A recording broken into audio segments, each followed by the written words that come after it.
ओम घटियाय नमः, ओम भटियाराय नमः, ओम भड़वाय नमः, ओम मऊगाय नमः। बाबू तन लोटा से पानी छुओ आ लो है कुछ लो आ जहाँ जगह मिले तहाँ ठूस लो। बाबू तनी है न देखो, अरे पान गुटका सिगरेट बीड़ी आ दारू पियला के बाद भीड़ा भीड़ी ई कुल करे लो कि ना? जी पंडित जी वो होला लड़की पक्ष तनी है न देखो जा। अरे लड़का झूठ ना बोले सही आ एकरा संगे लड़की ना रही, लड़का पसंद बा। अरे जी पंडित जी आ जब जब पीही दारू ताड़ी आ लड़की के तब खूबे मारी, लड़का पसंद बा।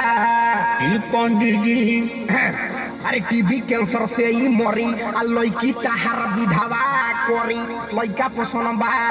अरे हो मर्दवा पसंद बा। चली रुआ रुआ रुआ और क्या बोला आई बैक करी